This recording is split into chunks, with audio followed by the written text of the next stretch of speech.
Hello, welcome to प्रथम IAS. तो देखिए, जैसा कि अभी तक आप लोग जान ही चुके होंगे थंबनेल देख करके कि ऑक्सफैम इंडिया की एक रिपोर्ट आई है जिसमें इंडिया के बारे में जो है ना इनइक्वलिटी को दर्शाया गया है। स्पेशली उस सिचुएशन में जब हम हेल्थ, एजुकेशन और जो वेल्थ की बात करते हैं, इन तीनों चीज़ों पे तो हम इस वीडियो में जानने की कोशिश करेंगे कि एक्चुअली में जो ऑक्सफैम इंडिया की रिपोर्ट है इसके आउटकम्स क्या हैं और जो इनइक्वलिटी यहाँ पे दर्शाया गया उनमें किन किन मुख्य बातों पे यहाँ पे फोकस किया गया है। तो चलिए बिना किसी देरी के हम स्टार्ट करते हैं अपने डिस्कशन को। बट उससे पहले आप लोगों से रिक्वेस्ट है कि अगर आपने अभी तक हमारे प्रथम आईएएस चैनल को सब्सक्राइब नहीं किया देन डू सब्सक्राइब। तो चलिए, जैसा कि आप जानते हो सबसे पहले कि ये आज मैंने टाइम्स ऑफ इंडिया की रिपोर्ट देखी और इसमें एक हेडलाइंस था, सर्वाइवल ऑफ द वेल्दीएस्ट। आप इमेजिन करके देखो कितनी ज़्यादा इनइक्वलिटी को दर्शाता है ये स्टेटमेंट कि क्या वेल्दी लोग सरवाइव करते हैं। भाई साहब, वेल्दी सरवाइव नहीं करते हैं। अगर आप अपने मोरल और एथिक्स को थोड़ा भी अगर अच्छे से आप देखो तो सर्वाइवल बात आती है पुअरेस्ट के लिए। और इससे बड़ी बुरी बात नहीं हो सकती है कि अगर एक एनजीओ, एक ऑर्गेनाइजेशन इस तरह के हेडलाइंस बनाते हैं तो ऑब्वियस सी बात है इलॉन मस्क जैसे लोग जिनकी टैक्स पेइंग रेट इतनी कम है, चाहे वो किसी भी कंट्री के हो, हमारी अपनी कंट्री के जो आप बोल सकते हैं बिलियनियर्स है, अंबानी फैमिली हो गई, अडानी फैमिली हो गए, बिरला, ये सब मैं कुछ ऐसे भी लोग हैं जो बहुत अच्छे हैं, उनकी अगर आप पेइंग टैक्स रेशियो देखो बहुत अच्छा है, जैसे टाटा, अजीम प्रेम जी।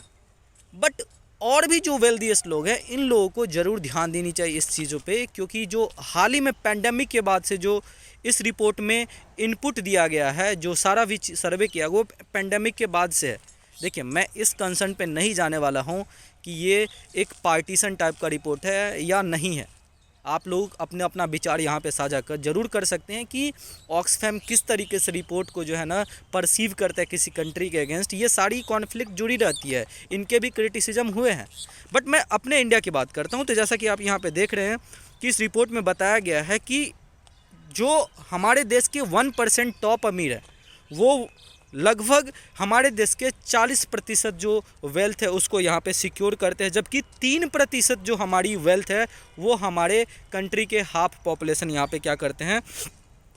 और ये जो चीज़ें बता रही है एक बहुत बड़ी जो है ना यहाँ पे गैप देखी जा रही है वेल्थ पे। मैं आपको ऑक्सफैम के बारे में बता दूं तो देखिए, ऑक्सफैम एक ब्रिटिश ओरिजिन के एनजीओ हैं, ऑर्गेनाइजेशन है जो बेसिकली हेल्थ, एजुकेशन और जो वेल्थ है इनके इनइक्वलिटी के बिहाफ पे रिपोर्ट डिफरेंट रीजन्स के लिए, इंडिया के लिए, स्टेट वाइज, कंट्रीज़ वाइज, सब चीज़ों के लिए यहाँ पे तैयार करते हैं। और ये जो है ना एक Oxford committee for famine relief जो है 1942 में यहाँ पे इसको बनाया गया था और ये वर्ल्ड वाइड एरिया को कवर करते हैं। ठीक है, आगे बढ़ते हैं कि इस रिपोर्ट में यह भी बताया गया है कि जिस तरीके से यहाँ पे इनइक्वलिटी देखने को मिली है तो अब टाइम आ गया है कि जो हमारे बिलियनियर हैं और जो एक तरीके से पैसे वाले हैं उन पे क्या करना चाहिए। तो वन ऑफ द टैक्स लगाने की ज़रूरत है और इस टैक्स के बारे में मैं आपको आगे बताने वाला हूँ कि ये किस तरीके से टैक्सिंग का एक तरीके से एजेंडा रख रहे हैं कि लेट्स इंडिया में जो है ना किस तरीके से टैक्स लगाना चाहिए ताकि ये जो इनइक्वलिटी है वो दूर किया जा सकता है।